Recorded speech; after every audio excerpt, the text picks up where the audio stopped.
Bien, recientemente la política venezolana, lamentablemente, y es condenable desde todo punto de vista, algunos términos que han surgido que califican a algunas personas que han tenido posiciones distintas respecto a las rutas que la dirigencia política en nuestro país ha asumido. Algunos han sido tachados de términos un poco más suaves como colaboracionistas, plantear el diálogo o en su momento plantear participar en unas elecciones fue tachado como colaboracionismo, como hacerle el juego al gobierno. Sí. ¿Cómo ve Bruno Galo, que es nuestro invitado esta tarde, diputado de la Asamblea Nacional, a ese sector político? Porque ustedes están escuchando a empresarios, están escuchando a otros dirigentes políticos, pero hay un sector allí que el 21 de noviembre también sacó una votación importante y que hoy está planteando esta ruta de unas primarias para 2023 y que por lo menos a nivel discursivo lo vemos, no están dispuestos a que participe nadie que tenga que ver con la Alianza Democrática, que consideran han sido traidores a la causa de la oposición. Sí. Fíjate, lo primero que yo quiero decir es que sería absurdo decir que todos hacemos falta y decir que ellos no. O sea, ellos también hacen falta. Y lo otro es que el mundo de la política es un mundo de diversidades. Uno de los errores que se cometió en eso que genéricamente llamaron oposición en algún momento era pensar que el chavismo era una cosa homogénea. Bueno, igual que el chavismo no es una cosa homogénea, hay diversidad de opiniones, que los unifica el poder. Nosotros, como no tenemos el poder, no nos unifica nada. También esa oposición que ha llamado a abstención reiteradamente es muy diversa. Ahí hay gente que sabe que fue un error llamar a la abstención en el 2005 y volverlo a hacer repetidamente en 2018. Entonces, eso es lo primero. Lo segundo es que quienes utilizan adjetivos no siempre lo hacen descuidados, ¿no? En la historia hay un montón de casos en los que lo primero que tú haces es quitarle la condición humana al oponente y después ya matarlo es sencillito. O sea, es muy conocido un caso en África de confrontación entre Hutus y Tutsis, donde unos empezaron a llamar a los otros, por cierto fue un periodista que tenía un espacio en la radio y empezó a llamar a sus oponentes cucarachas. Y después de eso comenzó la matanza. De tal manera que eso no es un descuido. Eso es históricamente corroborable en posturas tan autoritarias o más que las que criticamos en el gobierno. Entonces yo sí quiero decirlo con todas sus letras. Llamar alacrán, o llamar con el nombre de cualquier insecto, animal, al oponente, es deshumanizarlo para después ridiculizarlo, torpedearlo políticamente, descalificar lo que significa su pensamiento, pero que puede terminar en cosas peores. Puede terminar en una racia similar a la que los nazis hicieron con los judíos o lo que hicieron los Hutus contra los Tutsis. De tal manera que pasando esa cordillera, yo creo que hay puntos de encuentro con algunos de ellos. Hay otros de ellos sencillamente donde, bueno, los convocaremos. Nosotros no vamos a tener ningún problema en convocar un lunes a representantes de esas organizaciones. Ahora, habrá que ver si están dispuestos a ir. Nosotros estamos dispuestos a discutir con quien sea, particularmente yo, y estoy seguro que la dirección de Avanzada Progresista y sus bases están dispuestas a discutir con quien sea. Porque aquí hay un planteamiento más o menos claro. O sea, nosotros estamos absolutamente convencidos que no hay salidas negociadas para un país que ha caído en un pozo de 80% de deterioro en la economía, ¿no? Entonces, para salir de ahí hace falta diálogo, mucha negociación, mucha búsqueda, y ahí hacemos falta todos. Y hace falta liderazgo. ¿Cómo ve Bruno Galo los liderazgos hoy en nuestro país? Estamos viendo números bien interesantes que casi que a diario los usamos en el espacio. Las cuentas, los números que ha planteado Atincor hablan de un país sin liderazgo, porque tener 10% de aprobación y 80% de rechazo no es precisamente un liderazgo. Sí. ¿Con qué papel juegan hoy precisamente que las organizaciones políticas no tengan un liderazgo y que esos que consideran son líderes políticos no son capaces de asumir que no son líderes realmente ante la sociedad? Bueno, es que la tragedia de convertir la política en un torneo de intercambio de adjetivos es que los liderazgos que alguna vez hubo en la oposición fueron destruidos por la oposición. La oposición se convirtió en un molinillo de carne de liderazgos opositores, ¿no? Y yo quiero poner algunos ejemplos. Aquí fue candidato presidencial, ¿cómo se llama? El gobernador del Zulia, Manuel Rosales. El gobernador del Zulia, Manuel Rosales, disculpen el lapso. Y cuando salió de la candidatura presidencial, la propia oposición se convirtió en su principal detractor.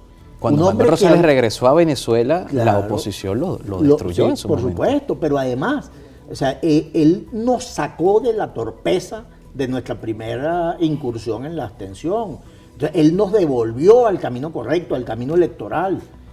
O, por ejemplo, Capriles. Yo quisiera hablar un momentico del liderazgo de Capriles. El liderazgo de Capriles hizo que la oposición saltara de 2012 al 2013 un bache de 1.800 votos, de 1.800.000 votos.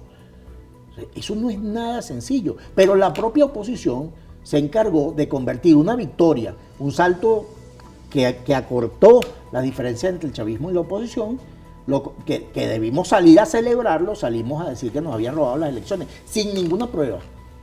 Entonces, bueno, la propia oposición se convierte en detractora de sus liderazgos. Entonces, aquí de lo que se trata es probablemente de ir construyendo un liderazgo colectivo, y yo estoy absolutamente convencido de que las naciones producen los liderazgos que necesitan cuando los necesitan. Y lo primero no es un líder carismático. Por ese camino tenemos 200 años poniendo la torta. Entonces, lo primero es una idea. Es decir, Bolívar no fue antes que la idea de separarnos de un imperio colonial. Primero fue la idea de separarnos del imperio colonial y luego surgió Bolívar. O sea, primero va el proyecto que el candidato. Correcto. Y creo que poniendo los caballos delante de la carreta, vamos a ir con más seguridad hacia el futuro. ¿Y qué proyectos han escuchado? ¿Qué ha surgido de Proyecto País en todas estas conversaciones? Bueno, ahí hay de todo, desde cosas abstractas en términos de hacia dónde deben ser las negociaciones, qué debe ser negociado, qué no debe ser negociado, cuáles son las virtudes de nuestra economía y las posibilidades de salir de la fosa. Por ejemplo, hace una semana alguien nos decía que es posible monetizar el petróleo que está en nuestro subsuelo y que eso nos permitiría, esas son propuestas que se ponen sobre la mesa y que pueden convertir ese 80% del barranco en el que caímos, que además este invitado lo dibujaba con mucha claridad. Él decía, imagínate un tipo de 100 kilos que perdió 80. Bueno, este último año subió 4 kilos, pero eso no significa absolutamente nada, ¿no? Entonces, digamos que esas propuestas permitirían que este tipo de 100 kilos llegue de nuevo a los 100 kilos con mayor rapidez. Entonces, ese tipo de propuestas, pero además tuvimos una persona que tiene una fluida relación con el mundo diplomático y nos decía, es que en el exterior no se escucha de otra oposición que no sea la del G4. Entonces eso significa que los que tenemos otra visión del mundo tenemos que salir fuera de la frontera y decir, mira, aquí hay otra visión del mundo, ¿no? Y entonces allí se va construyendo una red de pensamiento, de ideas que no son lo que el venezolano escucha todos los días. Yo estoy como en 70 grupos de WhatsApp y a veces veo con muchísima preocupación cómo se simplifican las cosas. Entonces dice, bueno, la tragedia de la oposición venezolana es que todos son muy egocéntricos.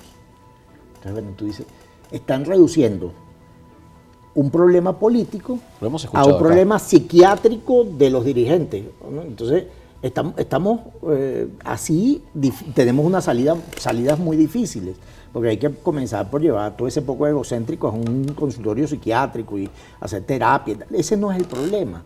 El problema es la ausencia absoluta de caminos. Entonces lo que hay que construir es caminos. Hay que volver a encontrarse con la gente. Aquí desaparecieron los sindicatos Y desaparecieron los sindicatos, entre otras cosas, porque los sindicatos dejaron de creer en los partidos y los partidos dejaron de promover sindicatos. Aquí desaparecieron las organizaciones de base, por la misma razón. Las asociaciones de vecinos fueron sustituidas por una cosa que el chavismo montó, pero quienes no estaban en el chavismo dejaron de tener organizaciones de base porque dejaron de creer en los partidos y los partidos dejaron de promoverlas. Los partidos se convirtieron básicamente en una gente que toma café en la casa del partido y aspira al poder. Dejaron de tener la riqueza conceptual, el leitmotiv fundamental de un partido, que es la discusión, el entusiasmo, la idea de soñar un país diferente. Bueno, aquí a la gente se le adormecieron los sueños, si vale el símil. Se le agotaron los sueños. Tuvimos tanto tiempo soñando, dirigió los sueños hacia atajos más que hacia realidades, que la gente ya lo que tiene es una gran pesadez. Entonces lo que hay es que reinyectar sueños, hay que reinyectar ideas en la política y devolverle a los partidos la vitalidad que alguna vez tuvieron.